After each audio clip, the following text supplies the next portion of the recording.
হে কৃষ্ণ করুণা সিন্ধু দীনবন্ধু জগত পথে গোপেশ গোপিকা কান্ত রাধা কান্ত নমস্তুতে। ওং শ্রী নম ভগবতে বাসুদেবাই নম। জয় শ্রীকৃষ্ণ, রাধে রাধে। নমস্কার প্রিয় দর্শক, স্বাগতম আপনাদের আমাদের গীতাপাঠ চ্যানেলে। আমি আপনার হৃদয়ের কাছের মানুষ, যিনি গীতার চিরন্তন বাণীকে নিত্য নতুন করে উপস্থাপন করার চেষ্টা করেন। আজ আমরা ডুব দেব গীতার একাদশ অধ্যায়ে। হ্যাঁ, সেই বিখ্যাত অধ্যায় যার নাম বিশ্বরূপ দর্শন যোগ। যে অধ্যায়ে ভগবান শ্রীকৃষ্ণ অর্জুনকে তার দিব্য চক্ষু দিয়ে সেই মহাবিশ্বরূপ দেখান, যেখানে কাল, মৃত্যু, সৃষ্টি, স্থিতি, প্রলয় সবকিছু একসাথে ধরা পড়ে।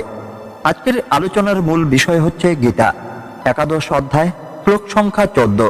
তত স বিস্ময়াবিষ্ট হৃষ্টরোমা ধনঞ্জয় প্রণম্য শীর্ষাদেবং গীতাঞ্জলির ভাষত। অর্থাৎ তখন অর্জুন বিস্ময়ে অভিভূত হয়ে রোমাঞ্চিত শরীরে মস্তক নত করে ভগবানকে প্রণাম করে এবং গীতাঞ্জলি পুটে হাত জোর করে এই কথাই বলতে লাগলেন। শুধু এই একটি শ্লোকই যেন এক যুগান্তকারী সত্যে দরজা খুলে দেয়। আজকের আধুনিক প্রযুক্তি নির্ভর প্রতিযোগিতার কালে, যেখানে মানুষ নিজেকে নিয়ন্ত্রণের বাইরে অনুভব করে, এই শ্লোকটি আমাদের শেখায় কিভাবে বিস্ময়, ভক্তি ও সমর্পণের পথে ফিরে আসা যায়। তাই আজকের এই দীর্ঘ যাত্রায় আমরা দেখব শ্লোকটির প্রতিটি শব্দের বিশ্লেষণ, গভীর দার্শনিক অর্থ, তার সঙ্গে আজকের যুগের মানুষের মিল এবং কিভাবে এই শিক্ষা আমাদের দৈনন্দিন বাস্তবতাকে বদলে দিতে পারে।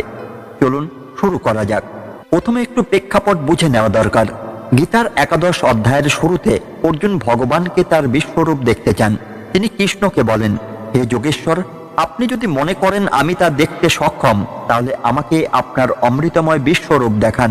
তখনই ভগবান শ্রীকৃষ্ণ অর্জুনকে দিব্য দৃষ্টি দেন। আর তারপর যা ঘটে তা বর্ণনা অতীত।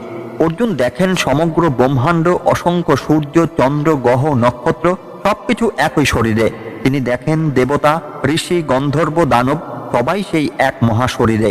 আর সবচেয়ে ভয়ঙ্কর দৃশ্য, সেই বিশ্বরূপের মুখমণ্ডলে জ্বলন্ত অগ্নিশিখা, আর সেই মুখে হুহু করে ঢুকছে যুদ্ধক্ষেত্রে সব বীর, ভীষ্ম, দ্রোণ, কর্ণ, যুধিষ্ঠির সবাই। ঠিক এই সময় এসেছে আমাদের আজকের শ্লোক, তত স বিস্ময়াবিষ্ট হৃষ্টরোমা ধনঞ্জয়। তত মানে তারপর, ত মানে সেই অর্জুন, বিস্ময়াবিষ্ট মানে বিস্ময়গ্রস্ত, হৃষ্টরোমা অর্থাৎ রোমাঞ্চিত দেহ, ধনঞ্জয় অর্জুনের আরেক নাম।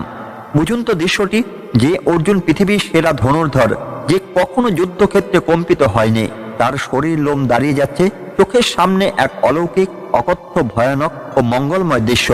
তিনি শুধু দেখছেনই না, তিনি বিস্ময়াবিষ্ট হচ্ছেন। সংস্কৃত বিস্ময় মানে শুধু আশ্চর্য নয়, এটি এমন এক অবস্থা যেখানে মন স্থির থাকতে পারে না, হৃদয় খুলে যায়, বুদ্ধি হাঁপিয়ে ওঠে। আধুনিক মনোবিজ্ঞানে একে অভিজ্ঞান বলে, যা মানুষকে নিজের অহং থেকে বের করে দেয়। এরপর প্রণম্য শীর্ষা দেবং গীতাঞ্জলির ভাষত। প্রণম্য হলো মাথা নত করে, শীর্ষা হলো শির দ্বারা দিয়ে, দেবং মানে ভগবানকে, কৃতাঞ্জলি মানে দুই হাত জোর করে অভাষত বলতে লাগলেন। অর্থাৎ অর্জুন মাথা নত করে শরীরের সর্বোচ্চ অংশকে ভগবানের পায়ে রেখে দুই হাত জোর করে কথা বললেন। মনে রাখবেন, অর্জুন কৃষ্ণের বন্ধু, ভক্ত নয়। প্রথমে তো তিনি কৃষ্ণকে সখা বলেই ডাকতেন, কিন্তু এখন সেই সখার সামনে তিনি নম্রতম অবস্থানে। একটু গভীরে যাই। হৃষ্টরোমা শুধু শারীরিক প্রতিক্রিয়া নয়, এটি আত্মার সারা। যখন আমরা সত্যিকারের কোনো মহৎ সত্যের মুখোমুখি হই, তখন শরীর আপনা আপনি কাঁপে, চোখ দিয়ে জল চলে আসে। আজকের যুগে আমরা হোয়াটসঅ্যাপের ফরওয়ার্ড মেসেজ দেখে ওহ বলি, নেটফ্লিক্সের সিনেমায় ভয় পাই, কিন্তু বিস্ময় বলতে কি বোঝায় তা ভুলতে বসেছে।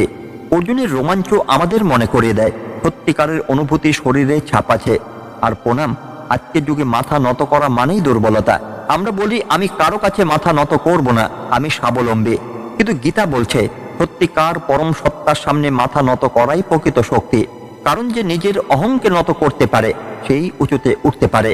আপনারা একটা চিন্তা করুন, আমরা প্রতিদিন সকালে ঘুম থেকে উঠে ফোন হাতে নিই, ইনস্টাগ্রাম, ফেসবুক, ইউটিউব, একটা রিল আসে, আরেকটা রিল যায়, কুকুর নাচছে, বিড়াল কথা বলছে, কেউ হাসছে, কেউ কাঁদছে, কিন্তু এর মধ্যে বিস্ময় কোথায়? আমরা সব দেখে অভ্যস্ত হয়ে গেছি। আমাদের অভ্যস্ততাই আমাদের সবচেয়ে বড় অভিশাপ। আমরা আর আকাশের দিকে তাকিয়ে বিস্ময় বোধ করি না, কারণ আমরা জানি এটা শুধু গ্যাস আর ধুলো। আমরা সমুদ্রের ঢেউ দেখে আর আহা করি না, কারণ জিওগ্রাফিতে পড়েছি এটা কেবল চাঁদের টান। আমরা সন্তানের জন্ম দেখেও কখনো কখনো উদাসীন, কারণ আল্ট্রাসাউন্ড থেকে ছবি আগেই দেখে নিয়েছে। কিন্তু গীতার শ্লোক আমাদের চ্যালেঞ্জ করে, যেখানে বিস্ময় বিলুপ্ত সেখানে ভক্তি মরে যায়, সমর্পণ মরে যায়, আর মানুষের হয়ে ওঠে যন্ত্রের মতো। আজকের যুগের মানুষের সবচেয়ে বড় সমস্যা অহংকারের জাল। আমরা সবাই জানি লাইক, ফলোয়ার, সাবস্ক্রাইবার, এই সংখ্যাগুলো আমাদের মাথায় আমি গুরুত্বপূর্ণ এই ভাব জাগায়। কিন্তু অর্জুন যখন প্রণম্য শীর্ষা করলেন, তখন তিনি নিজের অর্জুনত্ব ভুলে গেলেন। তিনি বুঝলেন, আসল আমি এই শরীর বা মন নয়, আসল আমি সেই চিরন্তন সত্যের অংশ। আজকের যুবক বলছে, আমি নিজের ভাগ্য নিজেই গড়ি, আমি কোনো দেবতার কাছে মাথা নত করব না। ঠিক আছে, স্বাবলম্বিতা ভালো, কিন্তু যদি সেই স্বাবলম্বিতা অহংকারে পরিণত হয়, তবে তা ধ্বংসের দিকে নিয়ে যায়। গীতার এই শ্লোক শিক্ষা দেয়, হৃষ্টরোমা হওয়ার জন্য দরকার নম্রতা। যখন তুমি বুঝবে তুমি কিছুই নও, তখন তুমি সবকিছু পাবে। একটি উদাহরণ দেই, কল্পনা করুন একজন ক্রিকেটার অসাধারণ 100 রান করলেন। তিনি যদি বলেন আমি সব করেছি, তাহলে ভক্তরা একদিন তাকে ভুলে যাবে। কিন্তু যদি তিনি আকাশের দিকে তাকিয়ে কৃতজ্ঞতা জানান বা নিজের গুরুকে প্রণাম করেন, তাহলে সেই প্রণাম তাকে আরো বড় করে তোলে। ঠিক তেমনি অর্জুনের প্রণাম তাকে ক্ষুদ্র করেনি, বরং তাকে বিশ্বরূপ দর্শনের উপযুক্ত পাত্র বানিয়েছে। আরেকটা বাস্তব কথা বলে, আজকের দিনে মেন্টাল হেলথ নিয়ে এত আলোচনা হয়, দুশ্চিন্তা, অবসাদ, আতঙ্ক সবকিছু বাড়ছে। কেন? কারণ আমরা নিজেদেরকে সবার উপরে বসাতে চাই। আমরা কৃতজ্ঞতা জানাই না, আমরা বিস্ময় অনুভব করতে পারি না। অর্জুনের হৃষ্টরোমা অবস্থানটি হলো আসলে এক ধরনের মেডিটেটিভ টেস্ট। যখন মনের সব আমি আমার মাইন্ড গলে যায়, তখন যে শান্তি আসে তা কোনো অ্যান্টিটি পেশেন্ট দেয় না। এবার একটু আধুনিক বিজ্ঞানের আলোয় শক্তি বুঝে বিস্ময় বা অ্যাওয়ারনেস মনোবিজ্ঞান গবেষণা করছে। ডাচার কেল্টনার ও জোনাথন হাইডেন্টের মধ্যে হলো এই অনুভূতি, যখন আমরা কোনো বিশাল কিছুর সামনে নিজেকে ছোট অনুভব করি এবং তা আমাদের চিন্তার ধাঁচ বদলে দেয়। এটি ডোপামিন ও অক্সিটোসিন নিঃসরণ বাড়ায়, যা ভালোবাসা, বিশ্বাস ও সংযোগের হরমোন। ঠিক তাই ঘটেছিল অর্জুনের শরীরে। হৃষ্টরোমা শুধু কাব্যিক ভাষা নয়, এটি নিউরোবায়োলজিক্যাল সত্য। আজকে স্ট্রেসফুল লাইফস্টাইলে আমরা যদি প্রতিদিন সকালে 5 মিনিট প্রকৃতির দিকে তাকাই, গাছ, আকাশ, শিশির, তাহলে সেই বিস্ময় আমাদের স্ট্রেস হরমোন কর্টিসল কমিয়ে দেয়। এখন সমাজের দিকে তাকান, কোভিড পরবর্তী বিশ্বে মানুষ আরো বেশি বিচ্ছিন্ন। ভার্চুয়াল রিয়েলিটি, এআই, মেটাভার্স, সবকিছুতে আমরা নিজের তৈরি জগতে বাস করছি। কিন্তু গীতার শ্লোক বলছে, বাইরে সেই অনন্ত সত্যের সামনে একদিন সব প্রযুক্তি ব্যর্থ হবে। অর্জুনকে যেমন দিব্য চক্ষু দেওয়া হয়েছিল, আমাদেরও দরকার অন্তর্দৃষ্টি, যা দেখবে যে এই বিশ্ব ব্রহ্মাণ্ড একটি সুন্দর নিয়মে চলে। আজকের যুগে যুদ্ধ হলো ক্লাসরুমের, প্রতিযোগিতা, অফিসের পলিটিক্স, সোশ্যাল মিডিয়ার ট্রোল। আমরা একে অপরকে শত্রু ভাবি। কিন্তু অর্জুন যখন বিশ্বরূপ দেখলেন, তখনই তিনি দেখলেন ভীষ্ম, দ্রোণ, কর্ণ, যাদের তিনি হত্যা করতে ভয় পাচ্ছিলেন, তারাও সেই বিশ্ব দেবতার মুখে ঢুকছে। অর্থাৎ সবাই সেই এক সত্যের অংশ। আজকের যুগে যদি আমরা একে অপরকে অন্য না ভেবে আমার মতোই একজন আত্মা ভাবি, তাহলে যুদ্ধ কমবে। আমি এখানে একটি আধুনিক উদাহরণ দেব। এলন মাস্ক যখন রকেট উৎক্ষেপণ করেন, স্পেস এক্সের দল যখন প্রথমবার বুস্টার সফলভাবে ল্যান্ড করতে দেখে, তারা চিৎকার করে ওঠে, কারো চোখ দিয়ে জল চলে আসে। এই রোমাঞ্চ কি অর্জুনের হৃষ্টরোমা থেকে আলাদা? আসলে যে কোনো সত্যিকারের সৃষ্টির পেছনে সেই বিস্ময় কাজ করে। কিন্তু সমস্যা হলো, আমরা সেই বিস্ময়কে পণ্যে পরিণত করছি। টিকটক ট্রেন্ডের জন্য কৃত্রিম রোমাঞ্চ তৈরি করছে। গীতা বলছে, সত্যিকারের রোমাঞ্চ আসে যখন তুমি নিজেকে বিসর্জন দাও। প্রিয় দর্শক, আরো একটি গুরুত্বপূর্ণ কথা, প্রণম্য শীর্ষা মাথা নত করার এই ভঙ্গিটি আজকে সেলফি কালচারে প্রায় বিলুপ্ত। সেলফি মানে নিজের মুখ সামনে রাখা, কিন্তু প্রণাম মানে নিজেকে বড় কিছুর কাছে ছোট করে দেওয়া। গীতা কিন্তু বলছে না যে তুমি নিজেকে অপমান করো, বরং বলছে যখন তুমি পরমাত্মাকে প্রণাম করো, তখনই তোমার নিজের মর্যাদা বাড়ে, কারণ তুমি সেই মহান সত্যের অংশ হয়ে ওঠো। আজকের সফল ব্যক্তিরা যারা যোগ বা ধ্যান করেন, তারা জানেন সকালে ঈশ্বর প্রণামী না করলে দিনটাই ভালো যায় না। এটি অন্ধবিশ্বাস নয়, এটি নম্রতার বিজ্ঞান। যখন আপনি সূর্যোদয় দেখে হাত জোড় করেন, আপনার মস্তিষ্কে পজিটিভ নিউরাল পাথওয়ে তৈরি হয়। অর্জুন গীতাঞ্জলি করে কথা বললেন, মানে তিনি আগে শুনতে প্রস্তুত হলেন, তারপর বললেন। আজকের যুগে আমরা সবাই কথা বলতে চাই, শুনতে চাই না। গীতা শিক্ষা দেয়, প্রথমে শোনো, তারপর বলো। তাহলে প্রিয় দর্শক, আমরা তখন শ্লোকটি বিশ্লেষণ করলাম, প্রেক্ষাপট বুঝলাম, আধুনিক বিজ্ঞান ও সমাজের সঙ্গে মিলালাম। এখন আসি ব্যবহারিক কথায়, কিভাবে এই একটি শ্লোক আপনার জীবন বদলে দিতে পারে। বিস্ময় ডায়েরি রাখুন। প্রতিদিন রাতে ঘুমানোর আগে আপনার দিনের একটি ছোট ঘটনা লিখুন, যা আপনাকে বিস্মিত করেছে।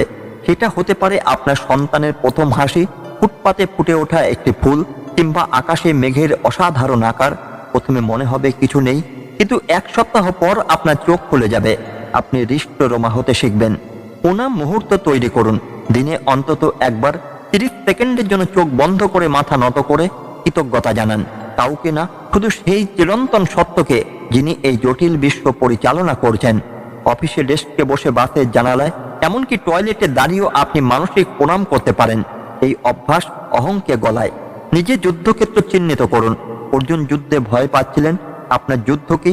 হয়তো পরীক্ষায় ফেল করার ভয়, ক্যারিয়ার নিয়ে অনিশ্চয়তা, সম্পর্কে টানাপোড়েন। প্রতিদিন সকালে একবার বলুন, হে কৃষ্ণ, এই যুদ্ধ তুমি দেখছো, আমি শুধু তোমার মাধ্যম। এর চেয়ে বড় মেডিটেশন আর কি হতে পারে? হৃষ্টরোমা মিউজিক শুনুন। কিছু সঙ্গীত আছে যা শুনলেই শরীর কাঁপে। ধ্রুপদী রাগ, হরে কৃষ্ণ মন্ত্র, এমনকি বিথোভেনের সিম্ফনি। গীতারের শ্লোক অনুসারে যখন সত্যিকারের সৌন্দর্যের স্পন্দন শরীরে লাগে, তখন রোমাঞ্চ আসবেই। সপ্তাহে একদিন প্রযুক্তি বন্ধ করে শুধু বিস্ময় সঙ্গীত শুনুন। গীতাঞ্জলি বাক্য বলুন, মানে কথা বলার আগে 2 সেকেন্ড থামুন, হৃদয়ে হাত রাখুন, তারপর কথা বলুন। এটি আপনাকে আরো সংযত, আরো শুনতে ইচ্ছুক ও আরো ভক্তিময় করে তুলবে। বিশেষ করে সোশ্যাল মিডিয়ার কন্টেন্ট করার আগে এই অভ্যাস গড়ুন, তাহলে ট্রোলিং কমবে। এবার আমি আপনাদের একটি চমৎকার পৌরাণিক কাহিনী বলবো, যা গীতার এই শ্লোকের বিস্ময়, প্রণাম ও হৃষ্টরোমার গভীর অর্থকে আরো স্পষ্ট করবে। কাহিনীটি শ্রীমদ্ ভাগবত ও বৈষ্ণব পুরাণের একটি উপাখ্যান। অনেককাল আগে দেবর্ষি নারদ ত্রিলোক ভ্রমণ করছিলেন। একদিন তিনি পৃথিবীর এক বিখ্যাত নগরীতে পৌঁছালেন। সেখানে এক অদ্ভুত দৃশ্য দেখলেন। একজন অতি প্রতিভাবান শিল্পী পাথরের মূর্তি খোদাই করছেন। তার কারুকার্য এত নিখুঁত যে দেবতাও ঈর্ষা করবেন।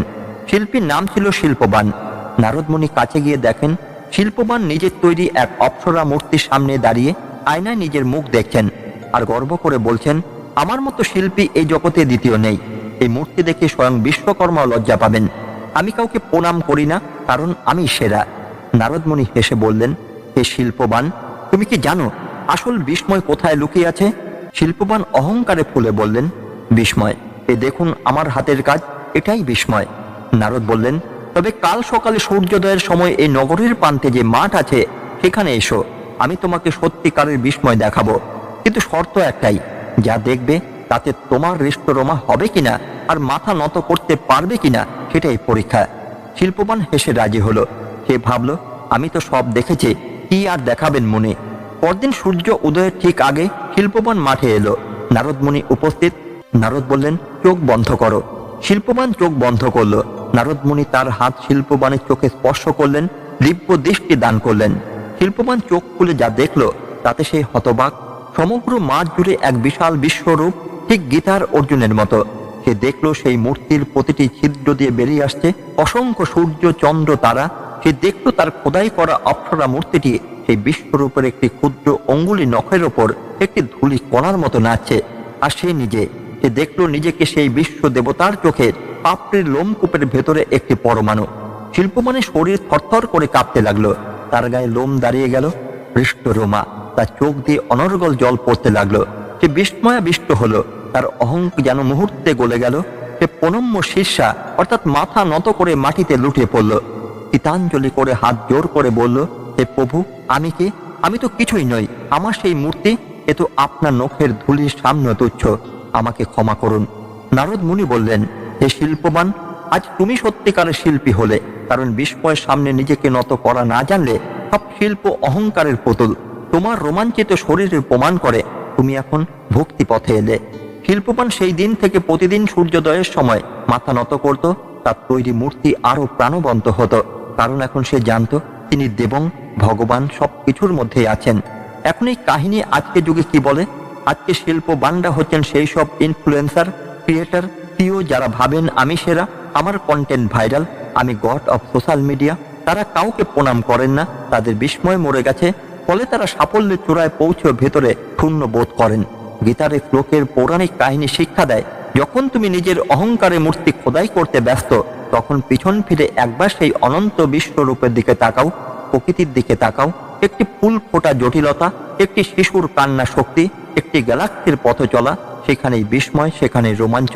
আর সেই বিস্ময়ের সামনে প্রণাম করাই প্রকৃত সাফল্যের মূল মন্ত্র।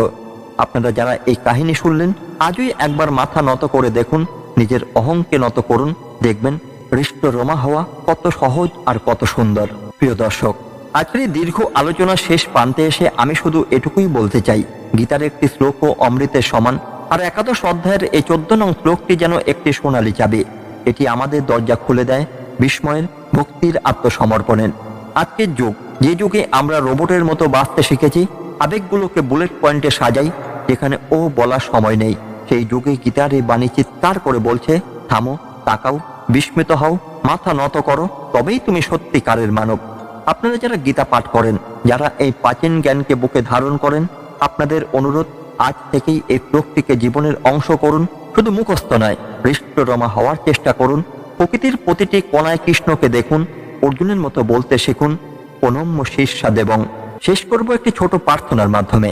হে ভগবান শ্রীকৃষ্ণ, আপনি অর্জুনকে যে দিব্য দৃষ্টি দিয়েছিলেন, আমাদের সেই দৃষ্টি দিন, আমাদের অহং গলিয়ে দিন, বিস্ময়ে ভরিয়ে দিন, যেন আমরা এই জীবনের প্রতিটি ক্ষণকে আপনার পূজা হিসেবে বাঁচতে পারি। আপনার যদি এই ভিডিওটি পছন্দ করেন তবে লাইক দিন, শেয়ার করুন, আর এই চ্যানেলটি সাবস্ক্রাইব করতে ভুলবেন না। আমি আবার আসবো গীতার আরেকটি রহস্য নিয়ে। ততদিন পর্যন্ত প্রণাম আর প্রণাম। ধন্যবাদ। জয় শ্রীকৃষ্ণ। রাধে রাধে।